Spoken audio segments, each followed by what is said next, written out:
Hey, Prasha.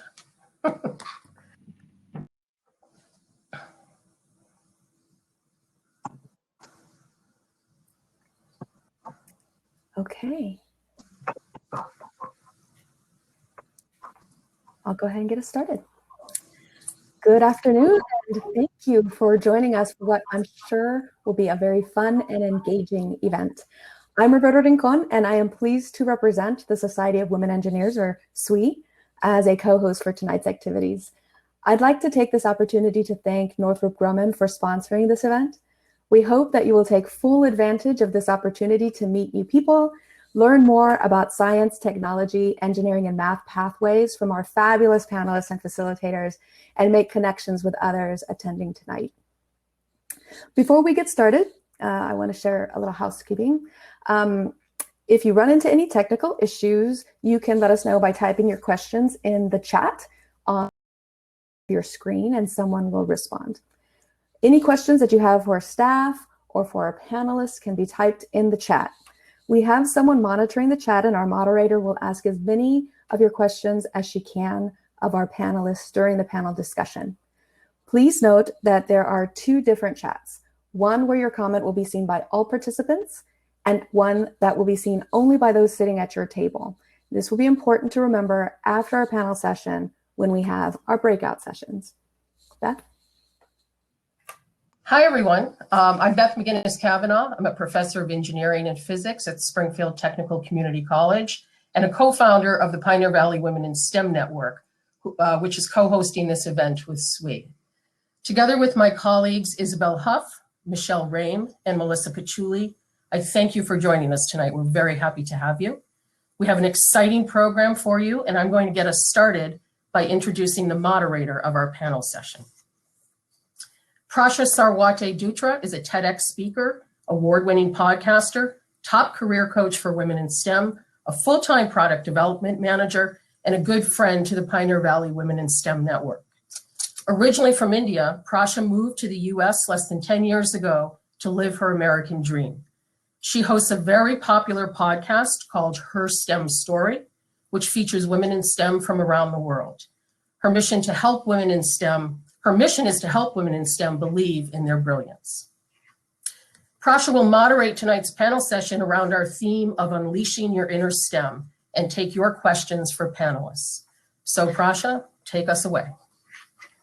Thanks, Beth. So nice of you for having me. And also, I know we share such a great bond. I think the first time you guys did an event for Pioneer Valley was actually my first speaking event. So when I did get the TEDx, I told Melissa, I said, if you didn't believe me that day and didn't have me on the stage, I wouldn't be here. So I really appreciate it. And this is very special to me. So let's get started. And this topic is really close to my heart because, you know, Sarah, you've been on the show and, you know, we've had some wonderful women. And I think the one thing we've all learned together in, you know, since getting into this space is that the only thing that's going to get you ahead in this field is, you know, you being yourself. So how can we sort of bring that authenticity forward and how can our stories inspire you? So we're going to lead this panel from that lens of what does that mean to unleash your inner STEM and how you all have done it in your special way.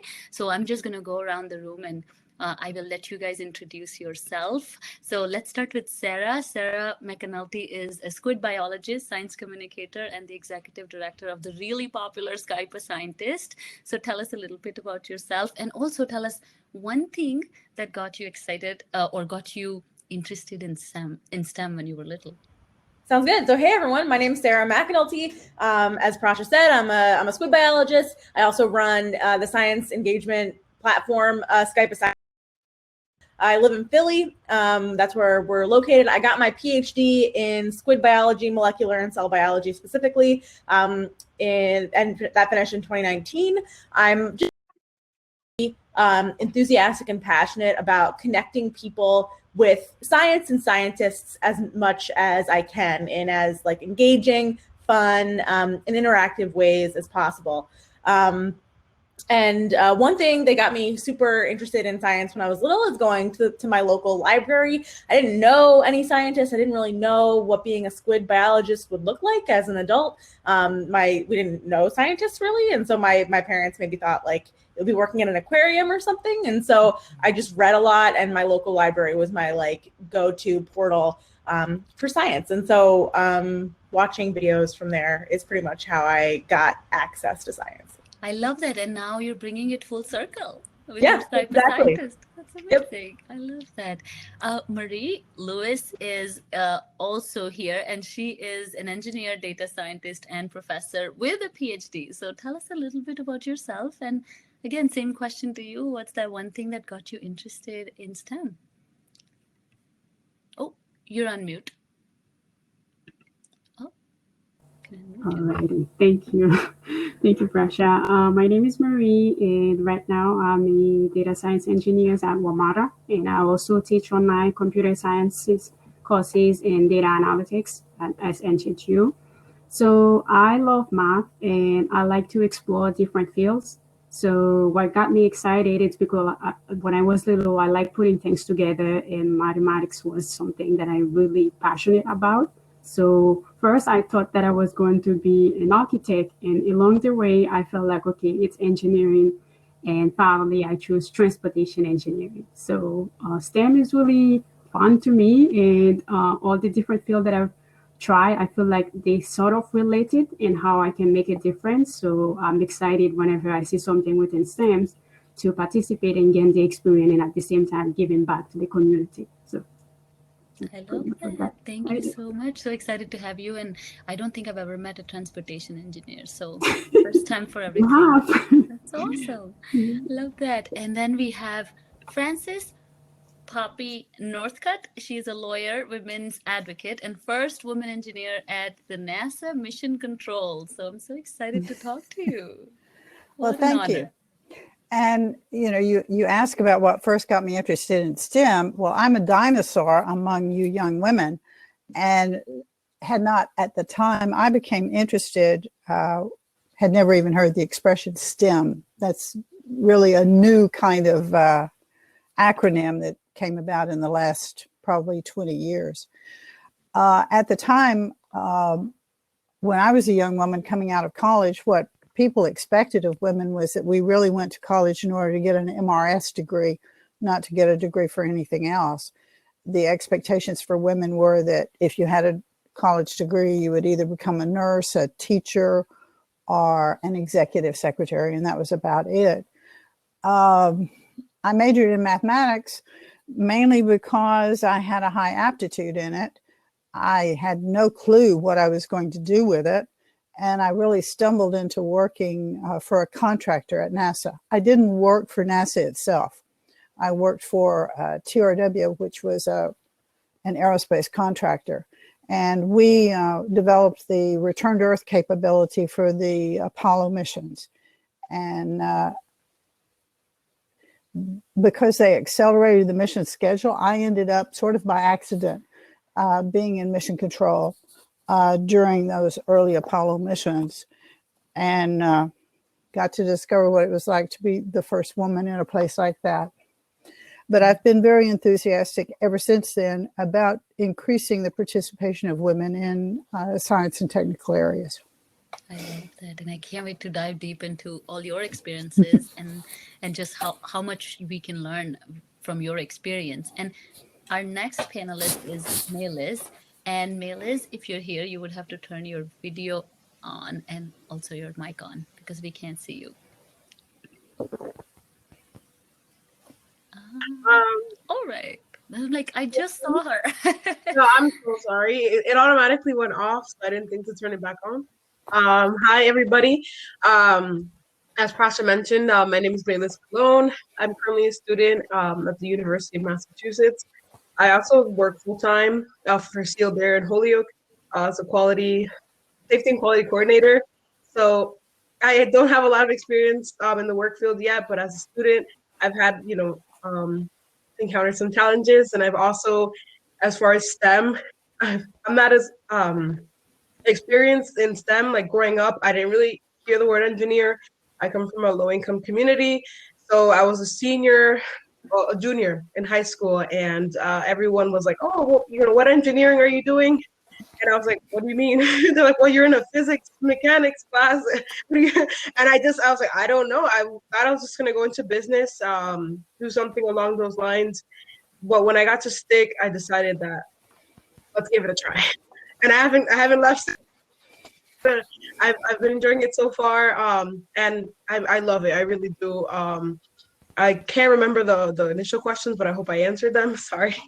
Oh, yeah, you did just fine. That was awesome. And I'm so excited because, one, I have to commend Pioneer Valley Women in STEM for the diversity of this panel. This is really cool. I think this is, one of the things that when diverse people organize diverse events, we see diversity. It's our value. So I just definitely want to recognize that here. But let's get started with the panel. So, again, coming to the topic of the day where we're talking about unleash your inner STEM, I would love for us to just go around the room and feel free to unmute yourself and chime in. But let's talk a little bit about what do you think what do you think being authentic in STEM means to you? Maybe it is, for a lot of people, maybe it is dressing up a certain way or bringing your ideas. Just let's talk about that, because I think a lot of times, because it's a male-dominated field, women may feel, or minorities may feel, to just follow other people and try to become somebody else. They sort of get lost in that. So would love to start the conversation with sort of exploring this inner STEM or authentic self in STEM. So please take it away, anybody.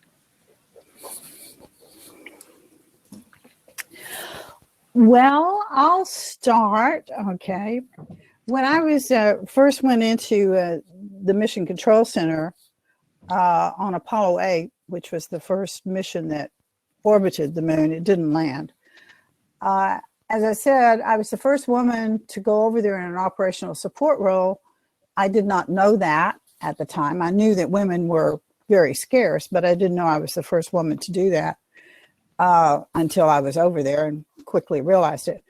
One of the experiences I had was that they have cameras all over the place. Even then, they had cameras all over the place. This is 50 years ago. And we could tune in on different channels. We would listen to 4 or 5 different things at the same time. And one day I started hearing chatter on the background about, look at channel whatever, I can't remember, 56 or whatever. And I would hear people mention that. You won't believe what you see on channel 56. Look at channel 56. And then I kept hearing this occasionally, and I finally turned on to channel 56, and it was a camera that was just on me.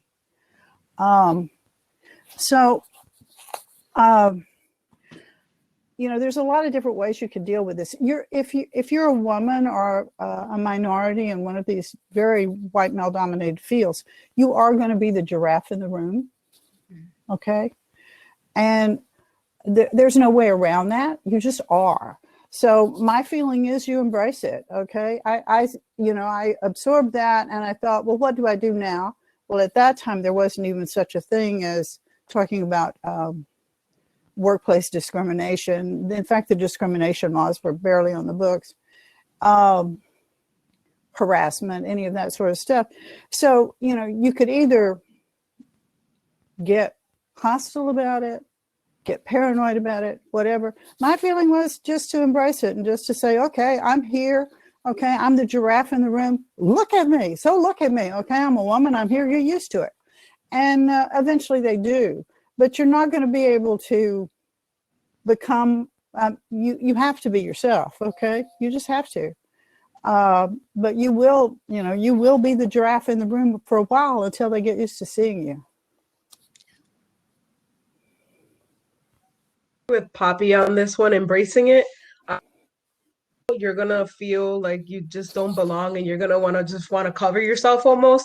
But because it is strange, I remember I had an apprenticeship at a foundry, and we'd have like these morning meetings, and there's like 12 guys, and I walk in there like my hair all, and they're just all looking at me. And in a sense, I don't want to say you have to earn your space, because you are there because you already earned it. But you're gonna be challenged, unfortunately. Basically in small ways of depending on who you work for, the type of quality people who are there. Like Poppy was mentioning, cameras on her, and in a sense of like, yeah, they're gonna be like, oh, what do you know? Even though no one there had to answer to that, you're gonna have to answer to, what do you know? How did you earn your spot at this table? And it's gonna be unfortunate that you have to defend yourself. But I'd have to also mention, it really depends where you work. And there are some people who are more open and they're not going to antagonize you as much, but it's just better to mention it. You really have to embrace yourself, and you have to have that confidence, or develop that confidence in yourself. Yeah, I agree with Maeliz. I was going to say that confidence is the thing that will make them, really listen to you most of the time. That is one of the reasons, because you are a woman in STEM, you're already a minority, you have to know your stuff. So whenever I'm meeting with them, I mean, when I speak, people have to listen, because I'm essential to this team. You need my ideas. I mean, once they realize that you are confident in what you are saying and you know your stuff, they will most likely, not feel like, oh, okay, she's so competitive, things like that, or aggressive. I was like, okay, you can call it whatever you want, because my ideas, I'm confident it is correct, and it's got to be put to the table, for you to realize, oh, she knows what she's talking about. So make yourself essential, don't be afraid, to ask, why do you think my ideas? So ask questions at the same time. So most of the time, if they want to dismiss my ideas, I ask questions. Okay, so tell me the technical way. If there is no technical error, it's going to be part of that project, okay? So that's what it's got to be. So I'm sorry. No, don't be sorry. That's awesome. I love that. Go ahead, Sarah. Yeah, I mean, so when you are one of a few people of your type in an area, at least what I found in my scientific career is that I often just valued different things than other people. Were valued sort of broadly by the kind of academic hierarchy that I was in. And a lot of times I found that even if people in my circles, either above me in the ladder of academia or even at the same level, they often valued the same things that I did. But since it wasn't valued historically, no one was admitting it. And so I often found myself having to be the first person in the room to say, I know that you value this, and I know that I value this, and I suspect there's a lot of other people in the room that value it too. So maybe we should advocate for it more strongly. And so this was the case for paying undergraduates who worked with us. This was true for putting science communication more toward the forefront of our work. A lot of different things that just sort of weren't being discussed or talked about. And so, like all of our other panelists have said here, having the confidence that you're not the only one in the room thinking what you're thinking, even if it seems that way, can be really, really important because, academia is changing much slower than the people in it. And we need to be the people that push it, or industry or wherever else you happen to be. If you think things need to change, start today. Yeah, and I think all minorities feel that pressure, right, Sarah? Where, okay, if it matters to me, and now I have the burden to lead. Now, of course, depending on where you are in your career, where you're in your mental and personal space, if it is something that you can do, you will be paving a path for other people. So I think there is the sense of burden, but we can also look at it as a sense of responsibility for the people who are going to follow us, right? That we are our authentic self, right? If Poppy didn't do what she did, I don't know if all of us will be here, right? So you don't know, little actions or little show of your authentic self is inspiring people that are watching you, even the people who don't look like you or talk like you or are from the places that you're at. And so I think there's this sense of responsibility that you can conduct yourself with that authenticity. And sometimes that means you have to lead change. Sometimes you have to take that step. Or sometimes you just do your part and hope that people will follow. It's up to you what intensity you want to take this at. So I absolutely love all those answers. We have a question here that I think I would like to do I answer it directly from the chat or? Okay, yeah, they've posted it in the Q&A as well.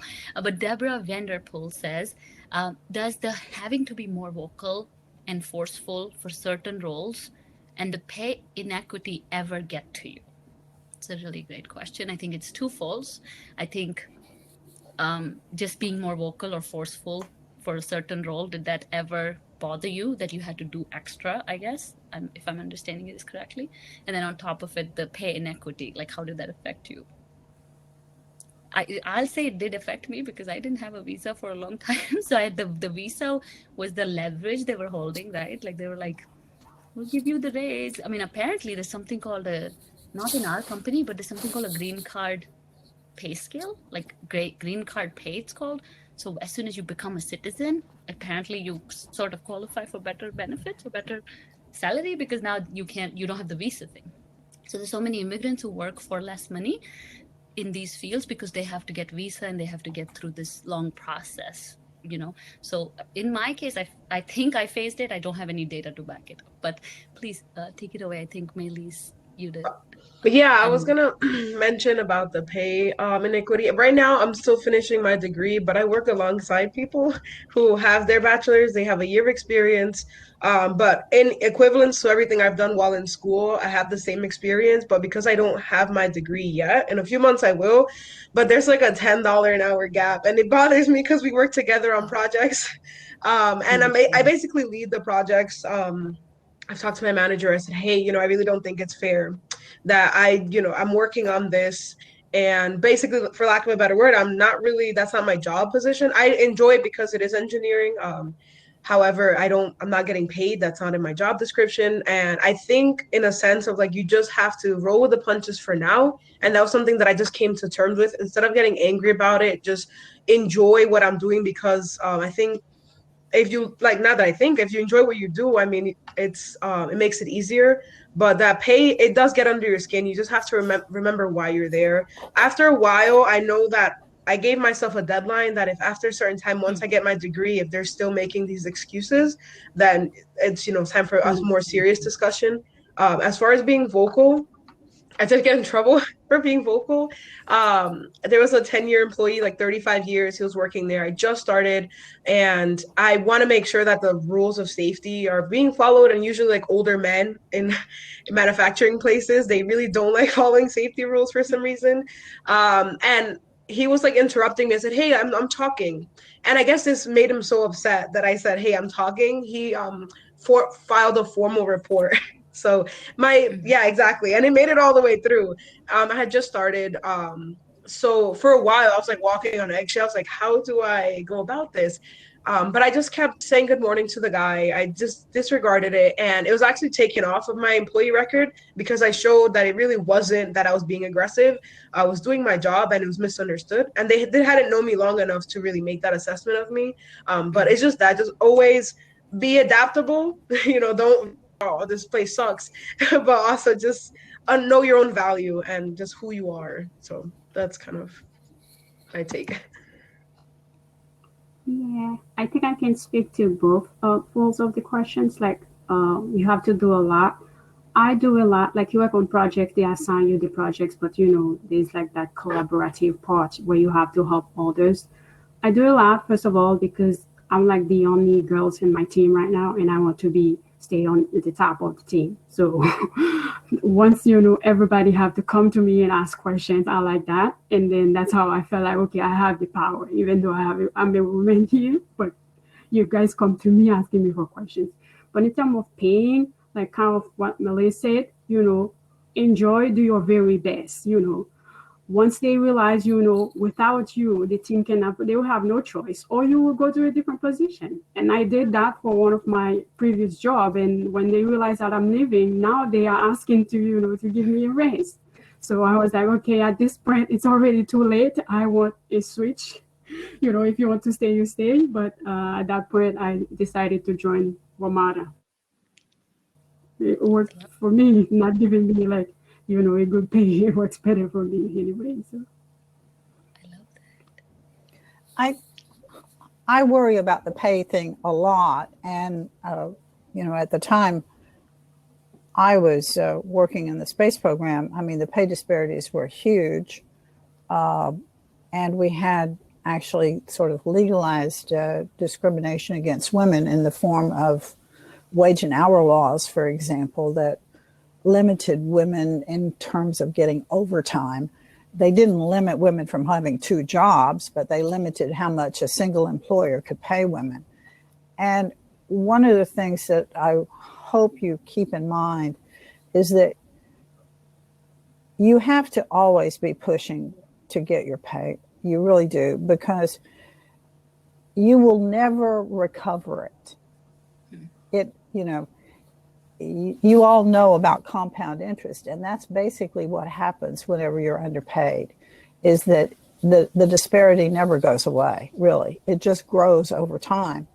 And, at the time I was working, pay discrimination could, over the course of your lifetime, it was estimated that if you were talking about having an advanced degree, that over the course of your lifetime, it could amount to something like $7 million over your work lifetime. And even for women that had only a high school degree, it was more like $700,000. Now, that's the cost of a home. That's the cost of putting your children through college. I mean, this is a lot of money, okay? So even if it doesn't seem like that much at the time, you need to factor in the fact that you probably will never recover it. It will probably always affect you, okay? It continues on. So many employers have a tendency to want to know what your prior salary was, and they're going to base your worth on that. So every time you accept less, you're accepting it for the rest of your life, or you need to figure that. And part of the reason I became a lawyer and started working so much on women's rights was because of this issue. Now, fortunately, the gap is not as big as it was, but it's still big, okay? And it's especially big for women of color. But, it's something you have to keep in mind from day one, because the disparity will occur at day one.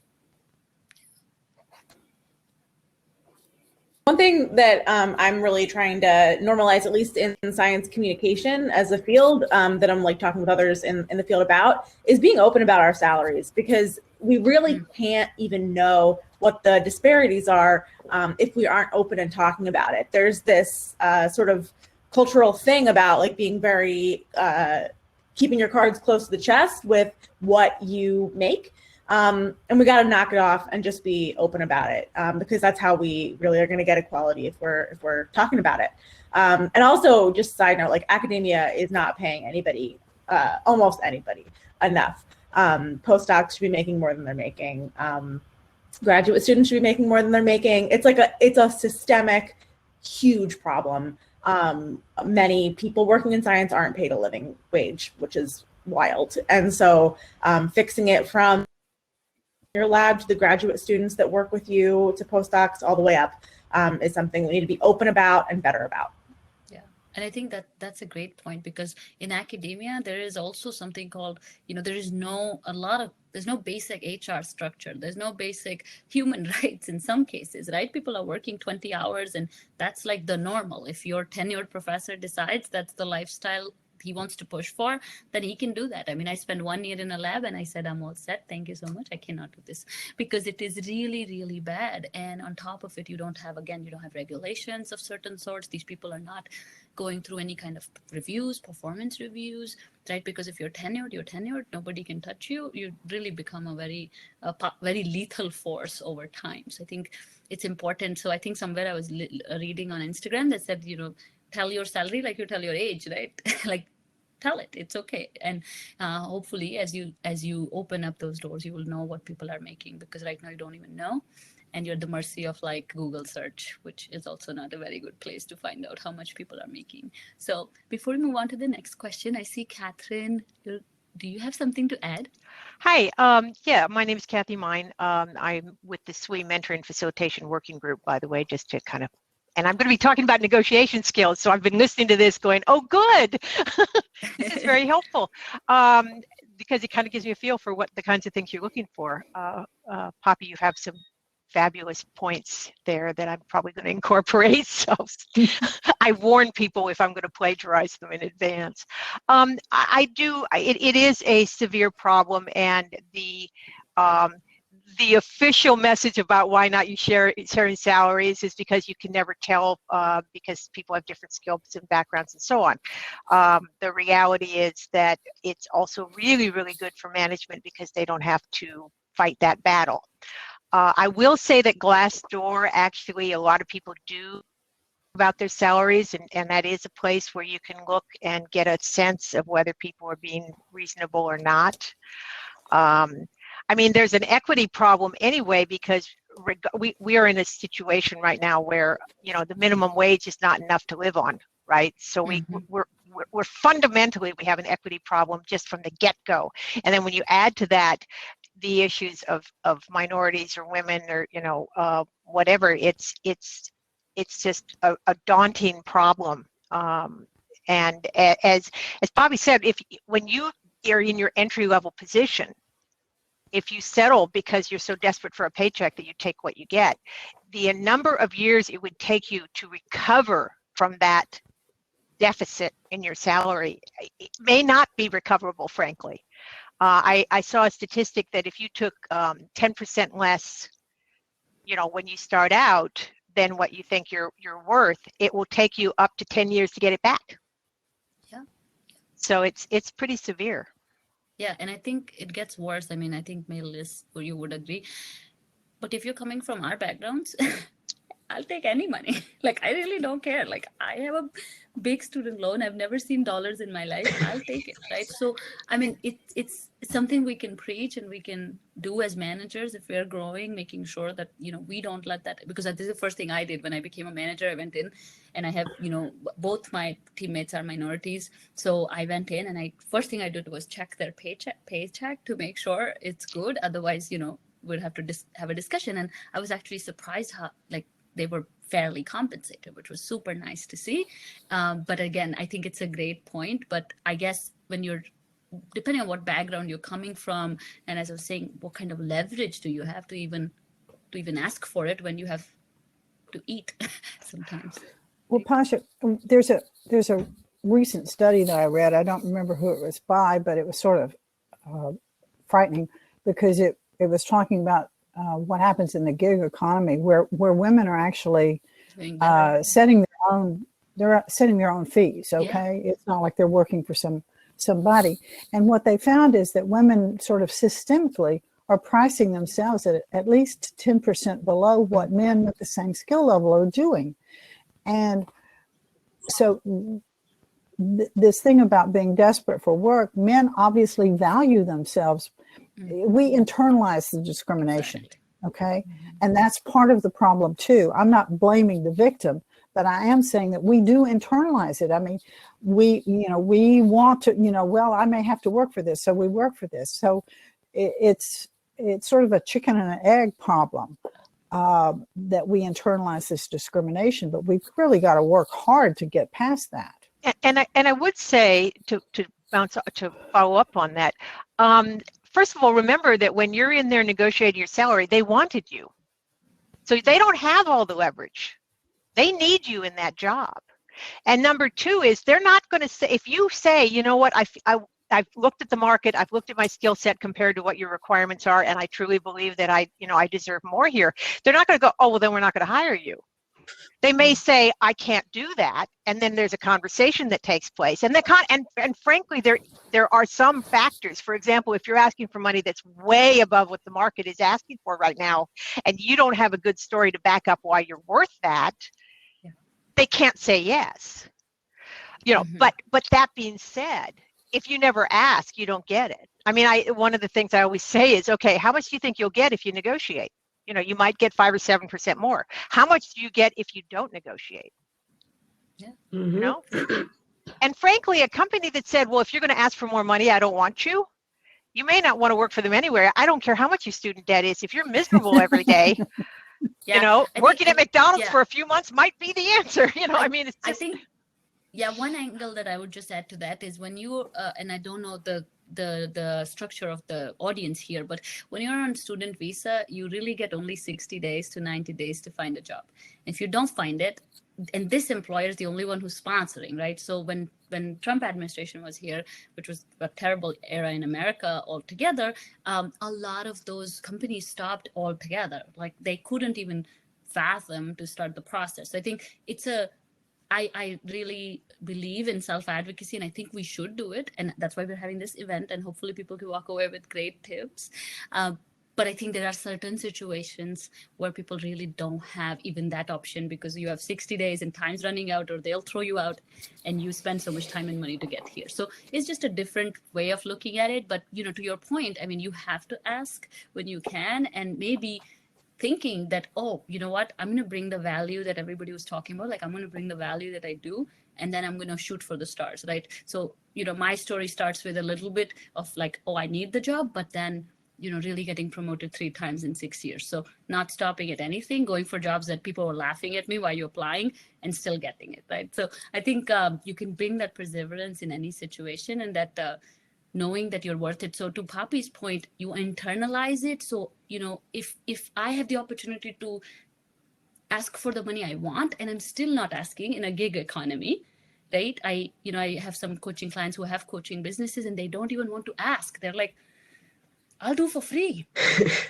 Like one person got mad at me because I was trying to tell them to set a price for their service. And they're like, no, I just want to do it for free. And I'm like, but how long can you do this for free? Like, and so if you're internalizing a lot of that dialogue that I'm not good enough, then even when I tell you I can give you all the money in the world, you don't want it. You're like, no, money's a bad thing. I just want to work for free. Right? Very few men would do that. No man would do that. Actually, I know one. I know one, but he's basically chumming the water so that they'll buy his services. So he does free classes so that they'll come back and hire him for coaching. But it's a plan. It's a strategy. It's not, I'm going to do it for free. It's a strategy to get to where my services are paid for. Love that. And I think we sometimes forget that we need the strategy too. Yeah, for sure. Did you have anything to add, Maeliz? Oh yeah, I wanted to chime in about what you're mentioning, Prasha, like getting in the door and then getting those higher paying jobs. Basically, like that's what I was mentioning, is that I don't have my degree. I will in like 3 months. And once I do, that conversation is going to be all I talk about. Because right now I'm just grateful to have a job and I'm getting paid more than I've ever gotten paid. So with no degree. But once I have it, that's going to be what I'm going to advocate. And I think that's what I wanted to mention. Like Eliana has, how do women learn self-advocacy? It's awkward.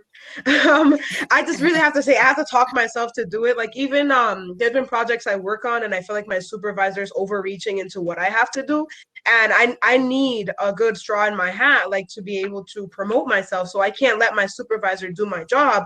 So I have those awkward like walk-ins to his office and be like, hey, I know you have good intentions. However, this is my job. So it's awkward. But if you have the right audience, and when I say audience, I just mean whoever you're speaking to, it will get better.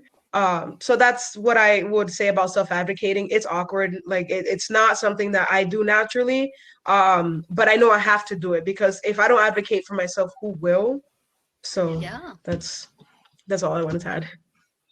I love that. That question is so powerful, and I think we should spend a couple of minutes definitely on it, which is, how do you learn how to do self-advocacy? So I think we'll start with Poppy to add on it, because I'm sure you had to do a lot of it being the only woman in the room so many years ago.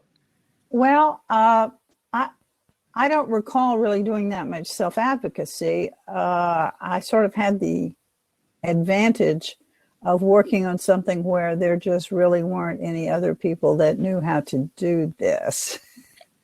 That's always the best place to be. If you wanted to come back if you wanted to go to the moon, you probably wanted to come back. Okay. And there were not a lot of people who knew how to do that. I love that. I think that brings us to the point that, make yourself indispensable, right? In terms of what value you're adding. Not that doesn't mean you work overnight and like lose your, personal life. It just means that things that you do make yourself indispensable. Like I think, Mary, you were saying, right? Like do it, give it your all, so that they'll have no other option, because you're the only one who can do what value you're adding, right? So make yourself indispensable. Go ahead, Sarah. I thought you were reaching for the, oh, no, sorry. Advocated for myself enough in my career. I'll work on that. Pause. Like right now, as I know, like if I said I'm leaving right now, my boss will go crazy because nobody can do big data analysis, break all the programming, and everybody has to come to me asking for the data. I'm not going to survive it. But last time I had to advocate because they had a meeting without me, and then they just sent me the thing, and I'm the data specialist. So the engineers, I'm also an engineer, but right now my job is a transportation data analyst. So they changed their model, and then now they want me to back up data, and then the data is not validating. And then he told me that, oh, we make a decision. And I'm like, you cannot make a decision without me. I'm the data analyst and I'm part of the team. And then the boss was copied in the email and they call him. You cannot say we make a decisions without me. And I'm like, okay, then if you don't want me, then so be it, I'll go. And then he goes, oh, I apologize, things like that. And I'm like, no, first of all, I'm part of the team. If I wasn't in that meeting, the decision is not final, okay? The second of all, exactly. I am the data specialist and I am the one making models. You cannot change my model without telling me with your engineers. I'm also an engineer. So we have to meet to let me know, why you change it. And then I'll share my thoughts and we'll come up with a final decision. So yeah, I believe if you don't advocate, they're just going to do things, in your body. So you have to, when you see something that you don't like, you let them know, okay, this is not right. And you have to change that. Yeah. I know, people have different cultures. Like me, I'm quiet, but when I get to that, because I know many women, I feel like, okay, I have to speak up. Not only for me, but for those high school girls, exactly. College students that I'm mentoring. I want them to see, don't be afraid. When you know this is your right, you have to take it. This is America. This is freedom. So, and I bring something to the table. You cannot just dismiss me or I'm not part of the team. So everyone know my standard. I'm really quiet, but I don't think he will even try to do it. I know. But when it's time for me to speak, I speak. And if it's little thing, yeah, I do it. So I think that most women do have a skill that they can bring, especially in science and technology, that's sorely needed, and women seem to be better at it, and I think that it's a special skill that can add to making you super necessary, and that is that women tend to have better communication skills, better writing skills, as well as better speaking skills, better ability to make the technical more understandable, mm-hmm. And as we increase, we're increasingly an information society. And, that's a real asset for women. And I think they should take advantage of that. One of the things that I was always willing to do was something that the guys never wanted to do, which was to do the documentation of the software. They hated doing that and they were terrible at it too. But, an advantage of that was there's always documentation that needs to be done. The other thing is, more about the software than anyone else because you documented it. And then when it comes time that, you're over representing to the client, who in our case was NASA, how something worked, I mean, who's going to be the person who's the most knowledgeable about doing that? So, take advantage of some of the skills that that women sort of stereotypically have better as well. Don't avoid those. I think definitely play on your strengths, right? Instead of trying to fill in for the weaknesses, because I think we get sometimes so focused on, I don't know this, I don't know this, I don't know this, that, and I go and learn this instead of let me work on what I already know and build my brand on it or build my positioning in the company on it. Go ahead, Maeliz. I want to mention and doing what you have strengths on. Can you hear me? Yes, yes. Yeah. Okay. Sorry. Oh, playing what you have strengths on. I had recently, like a few months ago in my previous semester, I'm still working the same team. I almost just left the whole class. I didn't even know if I wanted to do engineering anymore because I'm working with these 4 boys, who they want to do the whole project. My professor's never heard about someone who wants to be involved and they're not being let to work on the project. I was advocating for myself constantly. I said, hey guys, we have to meet. Hey guys, we have to make a decision. And then we'd meet. I'm like, and they would have already made a decision without me. And it had gotten to the point where I was playing on my strength. Okay, I'll write the technical report. Okay, I'll graph it up. But I was like, there's more to engineering than just what I already know how to do. I could write a technical report, but I wanted to learn, and that's what I was missing. And making those design decisions that they were just taking upon themselves, I was missing that. And instead of being a background character, I had to, basically tell these guys, hey, and coming from a community college, they've been with each other the whole 4 years. So their senior year, now they have to add this fourth person who is a girl, and they don't know me. And I basically said, hey guys, I really need to be more involved. And they apologized, where I was just about to drop the class. I was well over it. I'm, every day, let's meet. Didn't want to meet. Let's meet. Not meeting, canceling last second. So it was just, again, back to the self-advocacy, but also not letting yourself fall into that niche of comfort, because then I will just know what I know how to do, which is write a really good report. But I was just wanted to add to that. Love that. So Jessica has a question here saying, who are the people who have opened doors for you or made your career in STEM easier? So let's start with Sarah, because Sarah, you were quiet for the last section. Put Sarah on the spot, and she's like, what?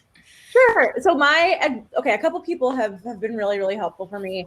And unfortunately, they're going to be a bunch of older white guys, because all of my advisors have been older white guys so far. Not older. My PhD advisor is not old. He's young. But so when I worked as an undergrad in Roger Hanlon's lab, he was just incredibly kind, and he's a cephalopod biologist at the MBL. He would spend time after work with me, just talking about squid, and rattling through all the labs in the world. And I felt like he really took me under his wing. I really appreciated that. Was always open to doing introductions for me. And then my PhD advisor, Spencer Nyholm, really didn't close doors. He gave me an immense amount of freedom PhD, which really allowed me to just go forth and explore a lot. And that was including in the science that I was doing and the science communication that ended up being my now career. And that is not a given. So many PhD advisors would have stopped me from doing everything that I've done. Of course, he was always very, very effective at connecting me with people within the scientific community. But I think he knew that in science communication, he didn't really have a lot of experience there. And so instead of making connections for me, he just said do whatever you want effectively. And having the freedom to do that was really, really, really huge. And there's a lot of people on Twitter who I have to thank for making connections there. Too many to list, but basically having Twitter as a space for community building, to make connections with people who do have resources in science communication is really helpful. And really all of our Patreon donors for Skype a Scientist have opened the door to allow me to pay myself a salary for doing this. And so each of those individuals maybe only give us $3 a month, but those $3 a month adds up to me being able to do this for a career. And so those people I really appreciate. I love that. Marie, you want to go next? Thank you. I will say University of Massachusetts Amherst, the transportation group. They have made a lot of difference, in my life. And Miss Melissa, she is my mentor one of my mentors, but among all the mentors, she's the one, like when the mentors see the passion and skills in you, and she helped me break this out. And she also gave me the opportunity to participate in her research projects, introduce me to all the students, who need help, and kind of encourage me, you take it on, you use that, to get like a better paid job. So while you are single, it's the time for you, to go where you want, what you get, because you have big dreams. She kind of opened my eyes and let me not being so limited, like, oh, I want to stay in that little area. So to explore different places. And I also got the freedom with Dr. Gonzalez, like you said, Sarah. Like when I told him, I want to do that, he said, okay, your dissertation comes first because you work for me, but I know that right now you can do your stuff. So as soon as you meet with me, you do your report, so you're free to explore any other research you want in the lab, and I'll introduce you to that student if you want to. I even go ahead, I like operations research. I go ahead and get a master's in that too, because my advisor gave me the freedom to do what I want. And he also told me, have a backup plan, you love programming. So this can be something, and you are teaching programming. This can be, and that's exactly what I'm using. I'm using like programming and data analytics for transportation. So it's powerful combination. So yeah, go UMass MS. And so these people have been, they have influenced me in many ways, and they will always stay, a big part of my heart and connected with them. So yes. I love that. Poppy, you want to go next? Well, I was really fortunate to work for a very progressive company in the aerospace industry, which is not noted for being progressive. I've lost y'all. No, there you are. So I was fortunate to be at a more progressive company. Certainly, I was fortunate to not work for NASA itself, to be quite blunt. NASA has become a lot more progressive over the years, but at that time, it was very, very, very much sort of a military-industrial complex. And I would not have had anything like the opportunities I had if I worked for NASA itself, in my opinion. I had a very progressive operations manager in Houston, and I had a very progressive immediate supervisor. I was actually hired in at an hourly rate, as an hourly employee rather than a member of the technical staff. And at the first review that I had, which was 6 months after I was there, the operations manager told me that he wanted to promote me to be a member of the technical staff. And he expected to do that at my 1-year anniversary. This is how good a guy he was. My promotion was delayed, and I was a little concerned about it because I kept wondering why I'm not getting this, this going on. And when I finally met with him, he said that the problem was that the salary increase to go from where I was to where he thought I should be was so great that he could not get it approved. He had to go all the way up the corporate hierarchy. Oh. And that, as I said, that's part of why I'm very conscious about this pay disparity business. Anyway, he fought to get this promotion. And the most he was able to do was to get me at the bottom of the pay scale for the new area I was in. He said he had to do that he was just not able to break through. He said it would have been easier to have fired me and rehired me than to actually get the pay jump to get me to where I needed to be. But he fought for me, which is very important. Most people would not have fought for a woman at that time. That's amazing. Maeliz? Yeah. I wanted to mix my response about mentors with the question about the engaging like young minds and exposing them to STEM careers. So like I had mentioned, I didn't have any support or know what engineering was in high school. Actually, it was discouraging. I made like a catapult in high school and it failed miserably. It was very embarrassing. I didn't understand. So I would say like just support people like non-conventional minds, like young girls. My physics teacher in high school didn't care. Like he was like just disregarded me, and that was okay. I mean, he was not his place, I guess. But once I graduated high school, I started working at the dam here in Holyoke as a fish weigh guide. I know more about fish than I ever wanted to know. But my supervisor there, I really wanted to like rub shoulders with engineers. So I was like, any way I can get close to engineering, I'll do it. My supervisor there actually was very encouraging, and everyone who worked there was like retired biology teacher, history teacher. So I kind of had a support group that they kind of believed in me.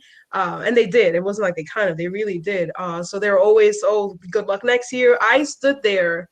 My last year was my last year. I stood there 4 years, seasonal job. And it was just nice to have them there. And my advisor at my community college also kept pushing me forward when I wanted to give up with my associates. I was like, I'll just take the technical degree. I really don't know if I can do this whole engineering thing. But she just kept believing in me. And anybody, when you believe in somebody more than they believe in themselves, that is very helpful, especially younger people. And I feel like that was something that helped me, was just that constant encouragement, even from people who didn't even know about engineering. They're just there and they believed in you. That was something that helped, and just introducing them to the topic. That's awesome. You went to the next question, which I didn't even Sorry. I haven't even read it yet, which is fine. But let me read the question Maeliz was answering. Deb had asked, how can we plant the seed in young minds, or at least expose them more to STEM careers? What would have helped you more, or what did help you get into the field you now love and excel in? So I'll open the stage, but before I do, I would love to know from the organizers, do we have 3 minutes or do we have more than that? Because I thought it was till 6:30, but I was also told that there was an opportunity to extend it, because if we have 3 minutes, then we'll just do sort of a rapid fire. Can one of the organizers tell me how much time we have? Okay, 6:35. So we have, all right. So I guess if somebody wants to take part of that question on, what would have helped you more, or what would have helped you get into this field that you now love, we can answer that in the next minute. I can real quick answer this. I just wish I knew a scientist when I was younger. I wish I knew like 1 to 3 scientists so I could know what even a scientist was, because I didn't think that my job existed when I was a kid, and I wanted it so badly to exist. And so being able to talk to one would be great, which is part of the reason why I founded the program that I now run. I love that. And Sarah, while you're here, we'll ask you the other question that was specifically for you. You once drove a squid mobile and had people texting you for squid facts. What surprised you most about that experience? That's a great question. Yeah, so I still drive the squid mobile. It on the back it says, "Want a squid fact? Text 9-rung squid." Text squid to 9-rung squid. And so I still get texts every day. I think what surprised me, first of all, was that not that many people abused the Squid Facts hotline. That was a surprise. I was expecting to have horrible things happen, and they didn't, mostly. When I was driving through Kansas, one person said, for every squid fact that you give me, can I give you a Jesus fact? And I was like, sure, why not? So I loved that happened. And I guess how often the conversation derails onto other things, and just opens into a conversation about broader climate change, about the seafood industry, about one guy started talking about his divorce. It kind of goes off the rails often. And that's kind of great, for like a nice way for people to take a not too threatening first step into having a conversation with a scientist. And so I love running the Squid Facts hotline. It's amazing. And there's one specific question for Poppy, and it says, what inspired you to pivot into law? Are there any connections you see between your experience in STEM and in the practice of law? Well, absolutely, because my experience of experiencing discrimination, and I didn't experience as much of it as I saw around me. really was an inspiration to me. And the women's rights movement was burgeoning at that time from the second wave of feminism. And I just became more aware of the discrimination that women were experiencing in the workforce in particular, and then increasingly in other aspects of the community as well. And law seemed like a good way to address it. And I have always, even whatever area of the law I've been working in at a given time, I have always used some of my time to work on improving rights for women using law. That's awesome. And I think this is something that a lot of people get so hung up on when they're choosing professions in undergrad or, really getting out of high school and thinking that this is what I'm doing is all I'll do for the rest of my life. And I think you have lots of examples here of people who have done all kinds of things and are still experimenting and still trying new things. And I think you will have a really blessed career, really happy, enjoyable, all kinds of experiences you'll have if you are open to that idea of trying new things. I have a degree in chemical engineering. I went to school for aerospace and then switched to mechanical. When I wrote my resume, I thought nobody will ever hire me. Like, this just sucks. Like, I've done everything, but jack of all, right? But master of none. But that experience is what's valued in STEM too, is this diverse experience of different projects, different people, different expectations. And so don't try to think that if you've chosen a path, this is it.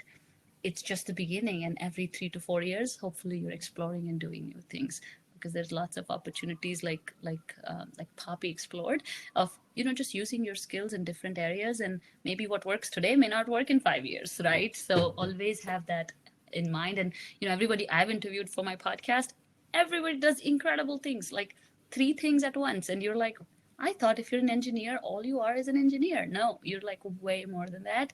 So never sell yourself short when it comes to your career. Awesome. And I think we're going to take this question and we'll answer this, and that's how we'll wrap it up, which is wonderful. And I'm going to rephrase the question, because I think what they're asking is, Megan is asking, do you have any communication tricks you use to help you be heard when others try and talk over you? So let's just answer the question as, what do you do about mansplaining in STEM?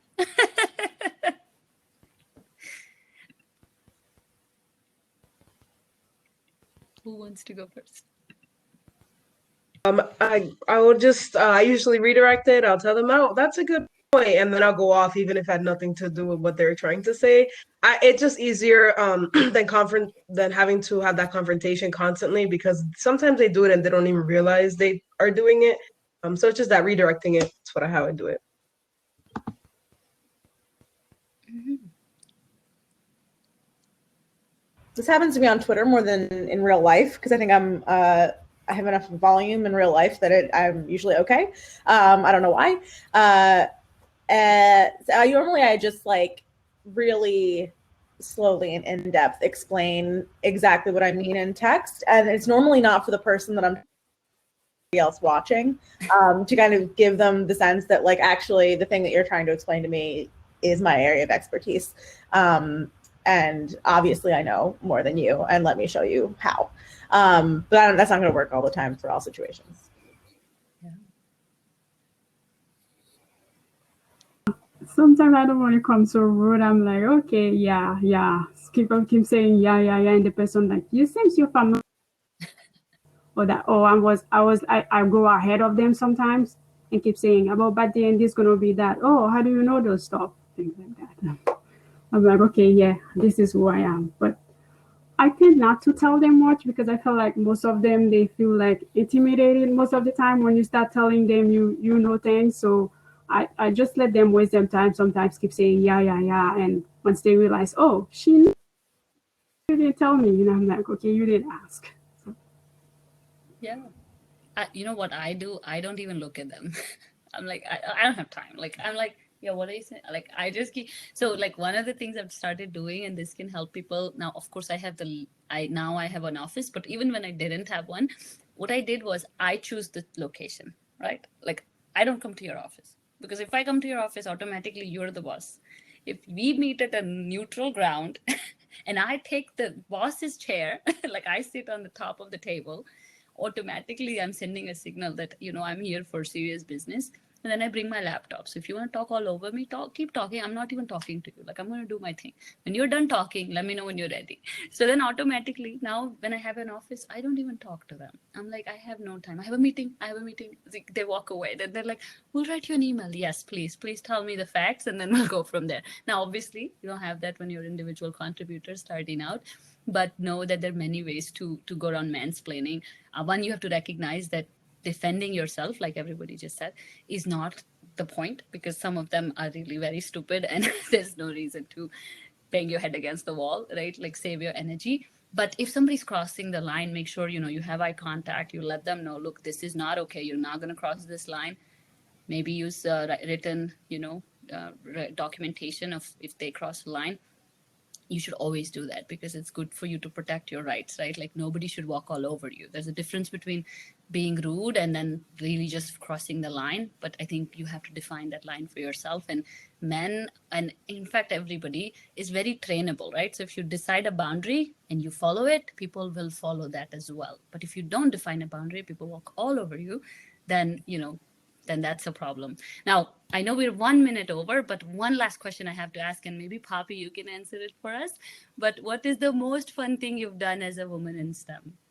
I mean, probably. Oh, well, I mean, I thought Apollo 8 was definitely, working on the lunar program was definitely the most fun thing. I mean, how can you get anything cooler than that? That's amazing. Okay, I think can we all answer that question? Or we are going to be cut off here? I don't know how this platform works. I collected squid in Japan at night and saw sea snakes, and it was amazing.